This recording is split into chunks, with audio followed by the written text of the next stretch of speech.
unfortunately, and this shouldn't be a huge surprise, Jake Dickert this morning, news coming out that he's going to go from Wazoo to Wake Forest. Yep, challenge.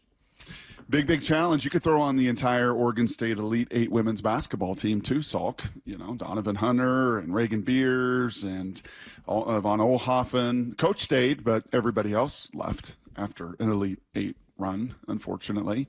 Ben Arbuckle leaves Washington State, and I think this was probably the final tipping point for Jake Dickert.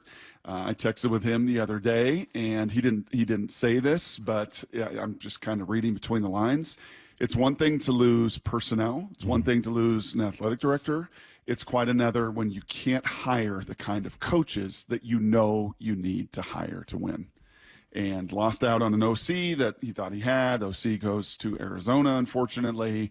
And so I think if you're Jake Dickert, you're like, I mean, what do you want me to, like, is a Wazoo fan, 866-979-3776, is a Wazoo fan mad at Jake Dickert this morning? I can't imagine it.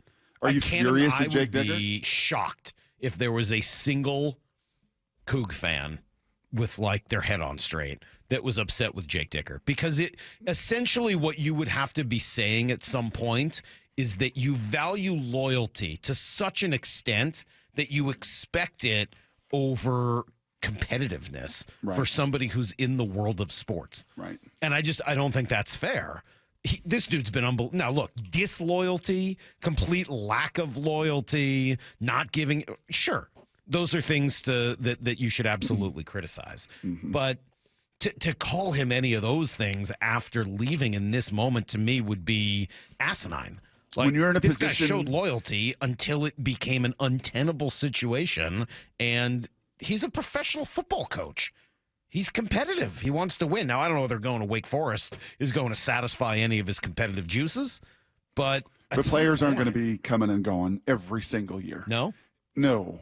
It's such an academic school, and it's so difficult to get in there that there is at least an attachment that those players are going to be there, just kind of with the quality of students you have to recruit there. And pretty great place to live for staff and hiring people. I mean, if you're in management, think of it out there.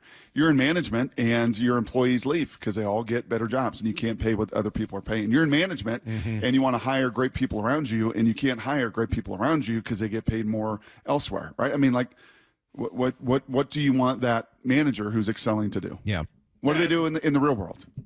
They go find a place where they can keep and retain their great employees, where they can develop people all around them, where they can all strive for success, where the playing field, the business field is fairly level. And in this situation, it is just completely not. Yeah, I got a text here. I wouldn't say I'm mad. I'm just bummed. Yeah, but you're not. Even if you were mad, you'd be mad at the system, be mad at the situation, be mad at what's happened in college football, be sad in general. But I can't imagine anyone saying, I'm mad at him.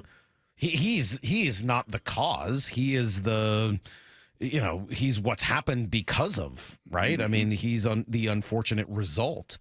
Yeah, it's a bummer, man. That is sad. I really enjoyed our conversation with him, and I think what he did at Wazoo, stabilizing that program first after, what had come before him, and then, he'd never been a head coach, developed talent, dealt with, kind of going through the entire disintegration of the Pac-12, and continue to have a lot of success and bring joy to the Cougs, who unfortunately had a lot of it robbed from them. I give that guy a lot of credit. I hope he has a lot of success.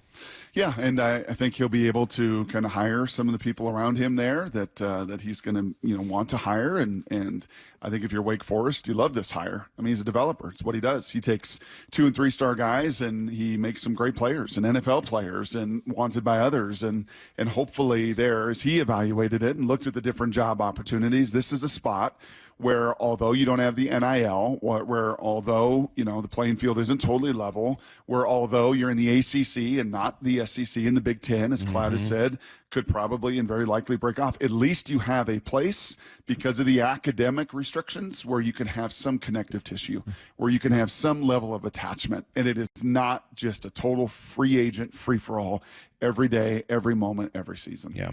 So